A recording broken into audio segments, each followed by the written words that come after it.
نحمده ونصلي على رسوله الكريم أما بعد அல்ஹம்துலில்லாஹ். இன்றைய தினம் சூரத்துல் மாயிதா ஓதப்பட்டது.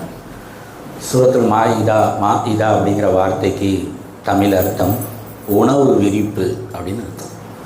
அல்லாஹ் தஆலா உணவு அருந்தக்கூடிய விஷயங்களில் அதிகமான ஹலால் ஹராமுடைய சட்டங்களை இந்த சூறாவில் அல்லாஹ் சொல்லி காமிக்கிறான். இந்த சூறாவில் நிறையா ஹலால் ஹராம் இருக்கிறனால இந்த சூறாவை சொல்லுவாங்க சட்ட களஞ்சியம், அதிகமான சட்டங்களை உடைய ஒரு சூறா என்பதாக சூறா மாயிதாவை சொல்லுவாங்க. அதில் முக்கியமான சட்டமாக சாப்பிடுறது, ஹலாலான உணவு அருந்தணும், ஹலாலான விஷயங்களை மேற்கொள்ளணும், வருமானத்தில் ஹலாலை மேற்கொள்ளணும் என்பது சம்பந்தமாக எல்லாம் சொல்கிறோம். கண்ணியத்து குறித்தானவர்களே, நம்ம சாப்பிட்ற சாப்பாட்டுக்கும் நம்ம செய்யக்கூடிய அமல்களுக்கும் பெரிய தொடர்பு இருக்குது. உணவு ஹலாலானதாக இருந்தால் தான் நல்ல அமல்களை செய்ய முடியும். அதுக்கு உதாரணம் சொல்கிறாங்க, குர்ஆன் ஆயத்துலேருந்து ஆதாரம் சொல்கிறாங்க. அல்லாஹ் சொல்கிறான், குலு மினத் தய்யிபாதி வஅமலு ஸாலிஹாத். ஓ ஈமான் கொண்டவங்களே, நல்ல உணவுகளை உண்ணுங்க, அதாவது ஹலாலான உணவுகளை உண்ணுங்கள், மேலும் நல்ல அமல்களை செய்யுங்கள். இது ரெண்டையும் அல்லாஹ் இணைக்கிறான், ஹலாலான உணவை சாப்பிட்றதையும் நல்ல அமல்கள் செய்கிறதும்.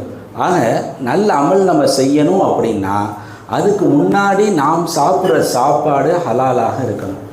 இன்னும் சொல்லப்போனால் பெரியார்கள் எந்த அளவுக்கு சொல்கிறாங்கன்னா, நாம் ஹலாலான வருமானத்தை நாம் சாப்பிடும் பொழுது தான், நாம் ஹலாலான வருமானத்தை மேற்கொள்வதன் மூலமாகத்தான் நமது குழந்தைகள் சாலிஹீன்களாக நல்லவர்களாக இருப்பாங்க.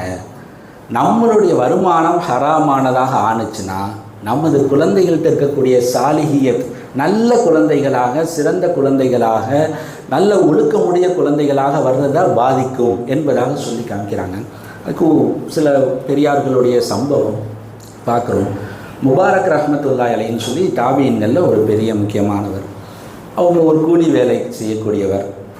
ஒரு திராட்சை பல தோட்டத்தில் வேலை பார்த்து கொண்டு இருக்காங்க. ஒரு நீண்ட கால வேலை அப்படியே போய்கிட்டு இருக்கு. ஒரு நாள் முதலாளி அந்த தோட்டத்துக்கு வர்றாங்க. தோட்டத்துக்கு வந்து அந்த முபாரக் அப்படின்னு சொல்லப்படக்கூடிய அந்த நபர்கிட்ட பிடிக்காத நல்ல இனிப்பான நல்ல திராட்சையை கொண்டு வாப்பா சாப்பிட்றதுக்குன்னு கேட்குறாங்க. போகிறாங்க, போய் பறிச்சுட்டு வந்து கொடுக்குறாங்க. சாப்பிட்டாரு, புளிப்பாக இருக்குது. என்னப்பா புளிப்பாக இருக்குது, போய் நல்லதாக பார்த்து பறித்து கொண்டு வா. இப்போ திரும்பி போனாங்க, பறித்தாங்க, கொண்டு வந்து கொடுத்தாங்க. சாப்பிட்டார் அந்த முதலாளி, புளிப்பாக இருக்குது. இப்போ திட்ட ஆரம்பிச்சிட்டார் அவர். என்னப்பா இந்த தோட்டத்தில் தான் வேலை பார்த்துக்கிட்டு இருக்க, எது நல்ல பலன் கூட உனக்கு தெரியாதா, அதை கூட உனக்கு பார்த்து எடுக்க தெரியாதா, எங்கே எந்த மரத்தில் எது நல்லா இருக்கும் இது தெரியாதா, இவ்வளோ நாள் வேலை பார்க்குறேன். இப்போ அந்த முபாரக்குங்கிறவர் சொன்னார், நான் இந்த தோட்டத்தில் எந்த பழத்தையும் சாப்பிட்டு பார்த்தது கிடையாது. நான் இது நாள் வரைக்கும் எனக்கு தெரியலை எது எந்த மரத்தில் பழம் நல்லா இருக்குன்னு. சாப்பிட்டு இருந்தால் தானே தெரியும் இங்கே நல்லா இருக்குன்னு. ஆனால் நான் சாப்பிட்டதே இல்லை. நீங்கள் என்னை இங்கே வேலைக்கு தான் வச்சுருக்கீங்க, நான் வேலை பார்க்குறேன், தேவையான வேலைகளை செய்கிறேன், ஆனால் நான் இது வரைக்கும் சாப்பிட்றேன். இப்போ முதலாளிக்கு அது ரொம்ப சந்தோஷமாக ஆயிடுச்சு, இப்படி ஒரு வேலைக்காரர் நம்மள்கிட்ட இருக்கிறாரு. கொஞ்சம் காலங்கள் போகுது. அந்த முதலாளியுடைய மகளுக்கு நிக்காஹ் செய்ய வேண்டிய நேரம் வருது. அப்போ இந்த முபாரக்கை கூப்பிட்டு கேட்குறாங்க, ஏன்பா என் மகளுக்கு நான் நிக்காஹ் செய்யலான்னு இருக்கேன், எந்த மாதிரி மாப்பிள்ளையை தேடுறது அப்படின்னு இந்த முபாரக் அவங்கள்ட்ட கேட்குறாங்க. இப்போ இந்த முபாரக்குங்கிறவங்க சொன்னாங்க, பாருங்கள், யூதர்களுடைய பழக்கம் என்ன அப்படின்னா, செல்வந்தரான மருமகனை தேர்ந்தெடுப்பாங்க. தான் மகளுக்கு மருமகனை எடுக்கணும்னா செல்வந்தர்களை தேடுறது யூதர்களுடைய மைண்டு அப்படி தான் இருக்கும். நசராக்கள் கிறிஸ்தவர்களுடைய மைண்டு எப்படி இருக்குன்னா, அவங்க மருமகனை தேடும் பொழுது அழகானவர்களாக பார்த்து தேடுவாங்க. அடுத்து அரபுகளுடைய மைண்டு எப்படி இருக்கும், மருமகனை தேடும்போது நல்ல கோத்திரம் உடையவராக பார்த்து தேர்ந்தெடுப்பாங்க. அந்த குலம், கோத்திரம், ஜாதி அந்த மாதிரியான சிந்தனையை பார்ப்பாங்க. அடுத்து முஃமின்கள் தக்வாவுடைய இறையச்சமுடைய நபர்களை தேர்ந்தெடுப்பாங்க என்பதாக இந்த முபாரக்குங்கிறவர் சொல்கிறார். இப்போ அவங்க உடனே முடிவுக்கு வர்றாரு அந்த முதலாளி, என் மகளுக்கு சரியான மாப்பிள்ளை நீ தான்ப்பா, நீயே என் மகளை கல்யாணம் பண்ணிக்கன்னு சொல்லி நிக்காஹ் செஞ்சு வைக்கிறாங்க. அந்த நபருக்கு பிறந்தவங்க தான் அப்துல்லா இப்னு முபாரக் ரஹ்மத்துல்லாஹி அலைஹி. மிகப்பெரிய இறைநேசர் அப்துல்லா முபாரக் ரஹ்மத்துல்லாஹி அலைஹி. அவங்க இந்த துறைன்னு கிடையாது, எல்லா துறையிலையும் நம்பர் 1. அவங்க ஒரு போராடக்கூடிய, ஒரு போர் செய்யக்கூடிய மனிதர், ஒரு ஜிஹாது செய்யக்கூடிய விஷயத்தில் ரொம்ப ஆழமானவங்க. வருஷத்தில் 6 மாதம் ஜிஹாதில் செலவழிப்பாங்க. அந்த துறையிலையும் தன்னை ஒரு வலுவானவராக இருந்தாங்க. அடுத்த 6 மாதம் ஹதீஸ் கலையை கற்றுக் கொடுப்பாங்க. அப்துல்லா இப்னு முபாரக் ரஹ்மத்துல்லாஹி அலைஹி ரொம்ப பிரசித்தி பெற்ற பெரியார்.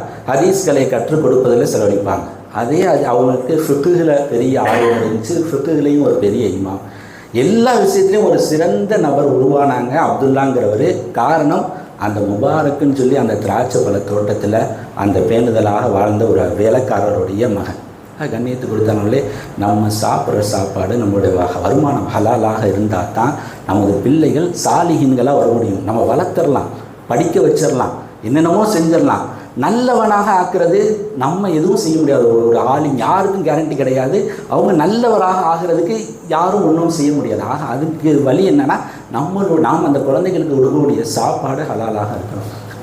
புகாரி ரஹ்மத்துல்லாஹி அலைஹி பெரிய மார்க் அறிஞர் புகாரி ரஹ்மத்துல்லாஹி புகாரி கிதாபுகள்லாம் நம்ம கேள்விப்பட்டிருக்கோம்.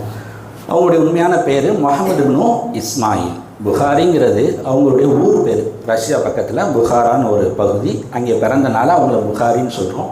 அவங்க பேர் முஹம்மது இப்னு இஸ்மாயில். இந்த முஹம்மது இப்னு இஸ்மாயில், அந்த இஸ்மாயிலுங்கிற ஒரு அத்தா, அவர் சொல்கிறாரு வாழ்க்கையுடைய கடைசி காலகட்டத்தில் சொல்கிறாரு, நான் என் பிள்ளைகளுக்காக விட்டுட்டு போகக்கூடிய செல்வத்தில் ஒரு செல்வம் கூட சந்தேகத்திற்குரியது கிடையாது. ஒரு தீனார், ஒரு திர்கம் கூட சந்தேகத்திற்கு, அதாவது ஹராம்ங்கிறது வேற, ஹராமுக்கு முன்னாடி சந்தேகமாக இருக்கும்ல, இது ஹலாலா ஹராமான்னு தெரியலையே சந்தேகம் வரும்ல, அப்படிப்பட்ட சந்தேகமான எந்த செல்வத்தையும் நான் விட்டுட்டு போகல அப்படின்னு சொல்கிறாரு. அதே மாதிரி அவங்களுடைய மகன் முகமது பெரிய ஒரு மார்க்க அறிஞராக, பெரிய ஒரு ஹதீஸ் கலை வல்லுநராக வந்தார். அது கண்ணியத்து கொடுத்தாலும் நம்ம ஹலாலான வருமானத்தை பேணுறது தான் நமது பிள்ளைகளை ஒரு நல்ல நிலையில் உருவாகிறதுக்கு காரணமாக இருக்கும். அதே மாதிரி இன்றைக்கி ஓதப்பட்ட வசனங்களில் முக்கியமானது இந்த பிராணிகள் அறுக்கப்படக்கூடிய சமயத்தில் பிஸ்மில்லா அல்லாஹ் அக்பர் சொல்லப்பட்டு இருக்கணும் அப்படிங்கிற விஷயம். அல்ஹம்துலில்லாஹ் நம்ம எங்கே வாங்கினாலும் சரி, கறி வாங்கினாலும் சரி, அந்த முஸ்லீம்கள் கடையில் தான் பார்த்து வாங்குவோம். அதில் எந்த மாற்று கருத்தும் இல்லை. பாருங்கள், இப்போது ஆரம்ப காலம் இருந்துச்சு, இந்த அசைவ உணவை நம்ம பெரும்பாலும் கடைகளில் வாங்கி சாப்பிட மாட்டோம். அசைவ உணவுனா அது வீட்டில் எடுத்து சமைச்சாதான் அப்படின்னு இருந்துச்சு. இப்போ காலப்போக்கில் அசைவ உணவு அதிகமாக வெளியிலேருந்து வாங்கி சாப்பிட்றோம். அதுவும் முஸ்லீம்கள் கடையில் தான் வாங்குகிறோம். அல்ஹம்துலில்லாஹ் அப்படியே போகுதுன்னா அதிகப்படியாக ஆகாத வரைக்கும் ஓகே. இன்னும் விசாலம் இது எவ்வளோ ஆயிடுச்சுன்னா, சாதாரணமாக அசைவ உணவு நம்ம சாப்பிட்ற மாதிரியான ஒரு சூழ்நிலை உண்டானுச்சு. எப்படி உண்டானுச்சு? இந்த சிக்கன் நூடுல்ஸ், இந்த சிக்கன் சார்ந்த சின்ன சிக்கன் ஃப்ரை ரைஸ், இந்த மாதிரியான விஷயங்கள் இருக்குது. இதெல்லாம் ஒரு 90 ரூபா, 70 ரூபா, 80 ரூபாய்க்கு ரோட்டு முக்கத்தில் ஒருத்தன் கடை போட்டிருக்கான். போகிறோம், அவன்ட்டு ஒரு 90 ரூபா கிடைக்கிது. வெளியூர்களுக்கு போகிறோம், சென்னை போன்ற பெரிய பெரிய சிட்டிகளில் போகிறோம், வசிக்கிறோம், இங்கே மாதிரியான இடங்களில் இருக்கிறோம். ஒரு சிக்கன் ஃப்ரைட் ரைஸ்னு போடுறான், 100 ரூபான்னு கொடுக்குறான். 100 ரூபாயில் அதில் சிக்கன் கலந்துருக்கும். ஆனால் அந்த கடையை நம்ம யோசிக்கிறது இல்லை. நம்ம ஒரு கறி வாங்கிட்டு வரணும்னா அந்த முஸ்லீம் கடையை பார்த்துடுறோம். ஒரு பிரியாணி வாங்கணும், வெளியில் வாங்க வேண்டிய சூழ்நிலைனா அதில் யோசிச்சிடுறோம். ஆனால் மாணவர்கள், இளைஞர்கள் இந்த மாதிரி விஷயத்தில் ஒரு கவனமாக இருக்கணும். நீங்கள் எங்கே பயணம் செஞ்சாலும் சரி, எங்கே போனாலும் சரி, சிக்கன் அதாவது ஒரு மாமிசம் சாப்பிட போகிறோன்னா டக்குன்னு ஒரு யோசனை, இது முஸ்லீம் கடையா? முஸ்லீம் கடையிலையும் பேணுதலானவர்களாக இருக்காங்களா? இன்றைக்கி எந்தளவுக்கு ஆயிடுச்சுன்னா, முஸ்லீம் கடையில் மாற்றார் வேலை பார்க்குறாரு, தொப்பி போட்டுக்கு நிற்கிறார். நமக்கு நல்லா தெரியும் அவர் மாற்றார், அவர் தான் இருக்கிறாரு, எல்லாம் செய்கிறாரு. அவருக்கு முதலாளி என்ன செஞ்சிடறாரு? ஒரு தொப்பியை கொடுத்துறாரு, தொப்பி போட்டு நிற்க வச்சிடறாரு. அது அப்படியே இதாகிடுது. அந்த மாதிரி விஷயங்களில் கவனமாக இருக்கணும். அல்லாஹ் தஆலா விளங்கி அமல் செய்கிற பாக்கியத்தை தருவானாங்க.